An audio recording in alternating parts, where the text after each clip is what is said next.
हमारी संस्कृति, हमारे संस्कार सदा रहें हमारे साथ। सब्सक्राइब करें तिलक। हमारे भक्तजन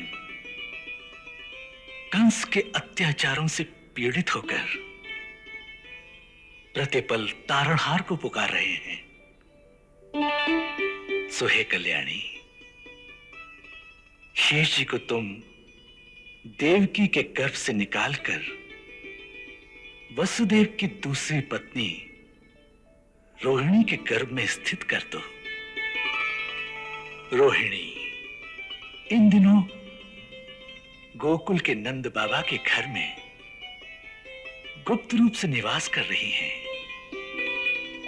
सो हे भद्रे, तुम शेष जी को वहीं पहुंचा दो। गर्भ से खींचे जाने के कारण संसार में लोग उन्हें संकर्षण कहेंगे। लोक रंजन करने के कारण वो राम कहलाएंगे और बलवानों में श्रेष्ठ होने के कारण वो बलराम भी कहलाएंगे।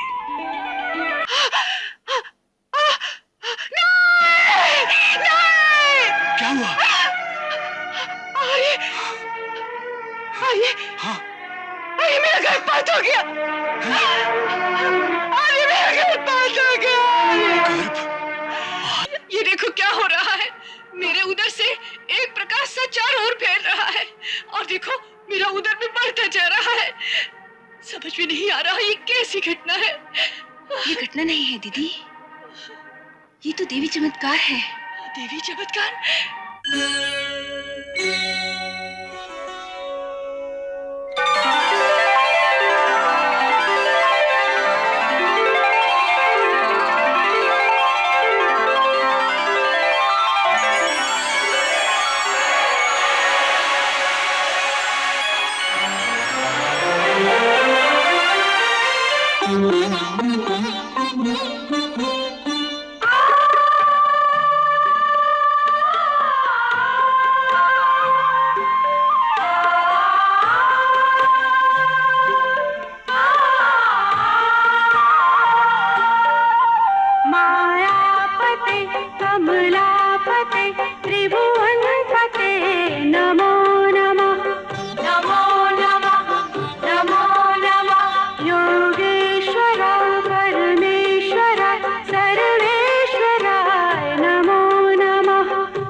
जगदीश्वर, मैं आपकी इच्छा अनुसार आपकी सेवा में उपस्थित हूँ। मेरे लिए क्या आज्ञा है सर्वेश्वर? देवी योग माया, अब तुम मथुरा में जाओ। वहां कारागार में वसुदेव और देवकी बंदी हैं। इस समय मेरा वो अंश जिसे शेष कहते हैं, देवकी के उदर में गर्भ के रूप में स्थित है। दुरात्मा कंस उनके तेज से भयभीत होकर उनका अनिष्ट करने की सोच रहा है, अथवा स्वयं देवकी का भी वध करने का विचार आ रहा है उसके मन में। उधर हमारे भक्तजन कंस के अत्याचारों से पीड़ित होकर प्रतिपल तारणहार को पुकार रहे हैं। सो हे कल्याणी, शेष जी को तुम देवकी के गर्भ से निकालकर वसुदेव की दूसरी पत्नी रोहिणी के गर्भ में स्थित कर दो। रोहिणी इन दिनों गोकुल के नंद बाबा के घर में गुप्त रूप से निवास कर रही हैं। सो हे भद्रे, तुम शेष जी को वहीं पहुंचा दो। गर्भ से खींचे जाने के कारण संसार में लोग उन्हें संकर्षण कहेंगे। लोक रंजन करने के कारण वो राम कहलाएंगे और बलवानों में श्रेष्ठ होने के कारण वो बलराम भी कहलाएंगे।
अर्धरात्रि में हमारी निद्रा भंग करने का कारण ऐसा क्या हो गया है?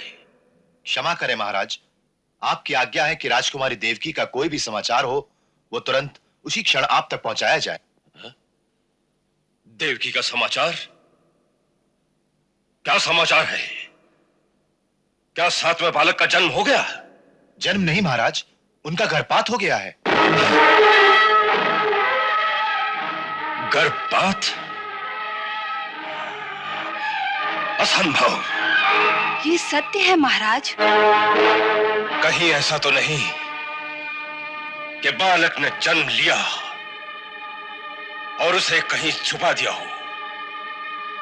विष्णु इसी प्रकार छल करता है। नहीं महाराज, बालक इतनी जल्दी नहीं हो सकता। मैं अभी सचमुच देखकर आई हूँ। देवकी का गर्भपात हो गया है। उनके शरीर से जो प्रकाश निकल रहा था वो भी नहीं रहा। ये भी विष्णु का ही छल है।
आत्मा यशोदा, जागो जागो।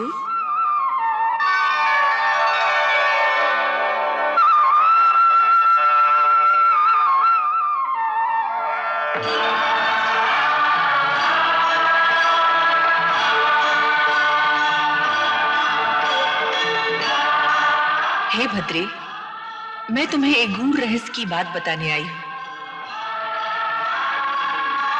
सर्वेश्वर भगवान की प्रेरणा से मैंने देवकी के उदर से उसके 7वें गर्भ का संकर्षण करके अभी-अभी उसे देवी रोहिणी के गर्भ में स्थापित कर दिया है। वसुदेव जी की ये संतान अनंत शक्तिशाली और परम दिव्य है। ये महाबली संकर्षण है जो समस्त सुखों को देने वाले और समस्त आपदाओं से रक्षा करने वाले हैं। बड़े आदर से उनकी सेवा और लालन पालन करना, तुम्हारा कल्याण होगा।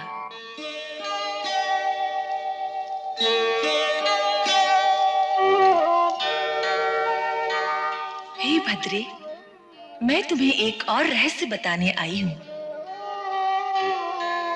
स्त्री के 2 परम सुख हैं। एक धर्मात्मा पति की अर्धांगिनी बनना और दूसरा अच्छी आज्ञाकारी संतान की माता होना। ये दोनों सुख तुम्हें प्राप्त होंगे। परंतु हे देवी माता, मेरा सुख तो अभी आधा ही है। पत्नी बनने का सुख तो प्राप्त है, परंतु संतान का मुख देखने की लालसा अभी अधूरी है। अब उसका शुभ समय भी आ गया है। अपने कुल गुरु महर्षि शांडिल्य से प्रार्थना करो कि वो संतान प्राप्ति के लिए तुम दोनों से यज्ञ कराएं, तो अति शीघ्र ही तुम्हारी गोद भी हरी हो जाएगी।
स्वामी,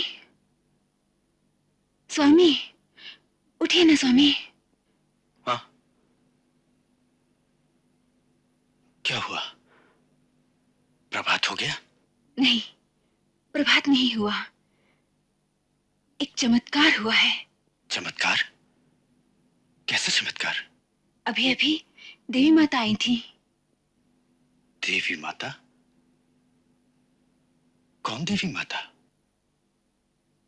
वो तो मैं नहीं जानती, परंतु कोई परम तेजस्वी देवी थी। तुमने कोई स्वप्न देखा होगा यशोदा। नहीं, वो स्वप्न नहीं था। ये फूल देखिए ना। जाते हुए देवी माँ ये फूल मुझे दे गई थी।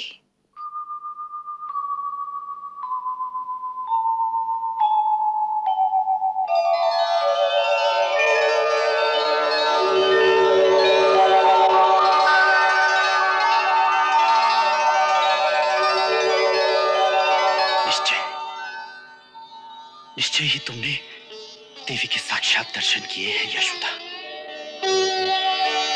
निश्चय ही तुम वंदनीय हो। स्वामी, ये क्या कर रहे हैं आप? यशोदा, तुम बड़ी भाग्यशाली हो। देवी के दर्शन का फल अवश्य ही शुभ होगा। परम फल का तो मुझे स्वयं वो आशीर्वाद दे गए हैं। उन्होंने कहा है कि अब मेरी गोद भरने का शुभ समय आ गया है,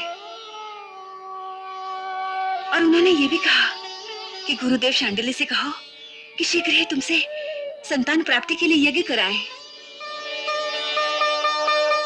और सुनिए, वो एक और रहस्य की बात कह गई हैं। रहस्य? कैसा रहस्य? उन्होंने कहा है कि उन्होंने देवकी के उदर से उनके 7वें गर्भ का संकर्षण करके उसे रोहिणी दीदी के गर्भ में स्थापित कर दिया है। भाभी के गर्भ में? हाँ।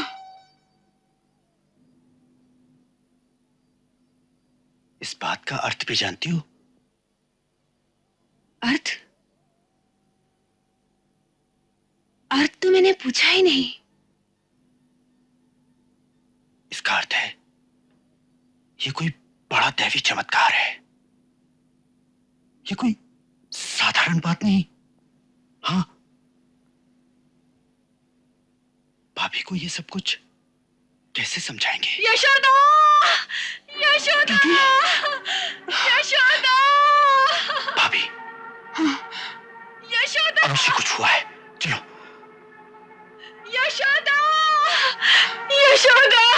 हे प्रभु, ये देखो क्या हो रहा है। मेरे उदर से एक प्रकाश सा चारों ओर फैल रहा है और देखो मेरा उदर भी बढ़ता जा रहा है। समझ में नहीं आ रहा ये कैसी घटना है। ये घटना नहीं है दीदी, ये तो देवी चमत्कार है। देवी चमत्कार? ये क्या कह रही हो तुम यशोदा? मैं सच कह रही हूँ दीदी। देवी माता ने स्वयं मुझे ये सब बताया है। देवी माँ? कौन देवी माँ? क्या बता गई है? उन्होंने कहा है कि ये देवकी बहन का 7वां गर्भ है, जो संकर्षण द्वारा उन्होंने देवकी के उदर से आपके गर्भ में स्थापित किया है। बालक का नाम महाबली संकर्षण है। कैसी अनर्गल बातें कर रही हो यशोदा, कैसी अनर्गल बातें कर रही हो। भला भला कभी ऐसा संभव होता है?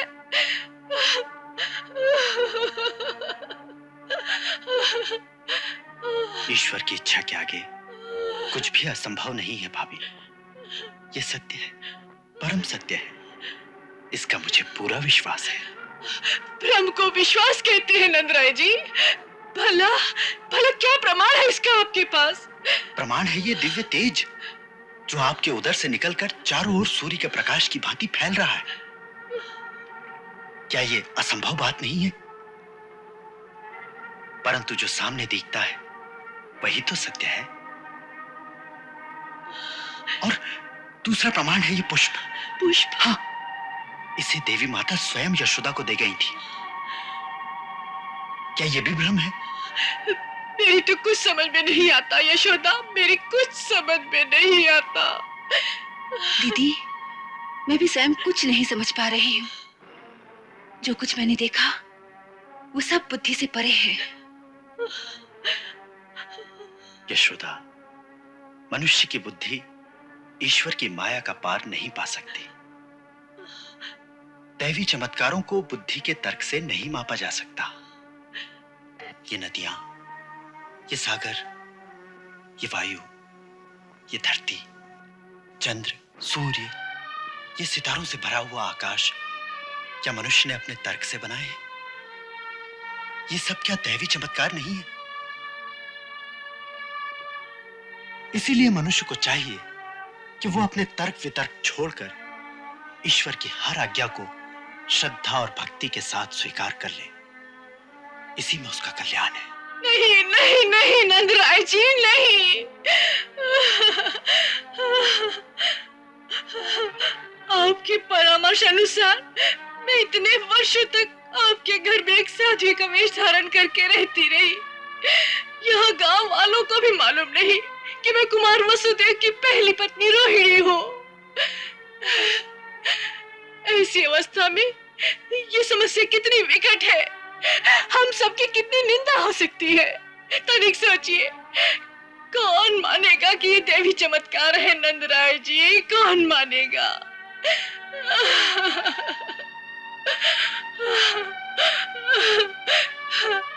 यशोदा, इस समय मुझे तो केवल एक ही मार्ग सुझाई दे रहा है कि मैं यमुना नदी में जाकर अपनी जान दे दूं। दीदी, नहीं भाभी, नहीं। नहीं। नहीं भाभी, नहीं। आप विश्वास रखिए, ये सब देवताओं का कार्य है। इसमें अवश्य ही शुभ होगा। आप विश्वास रखिए। हम तो अल्पबुद्धि संसारी लोग हैं। दैवी योजनाओं को हम नहीं समझ सकते। तो और कौन समझ सकता है नंद राय जी, और कौन समझ सकता है? गुरुदेव, हाँ, वो अवश्य जानते हैं इस बारे में। हमारे कुलगुरु शांडिल्य साक्षात देवता हैं। वो दिव्य दृष्टि से देखकर सब कुछ बता सकते हैं।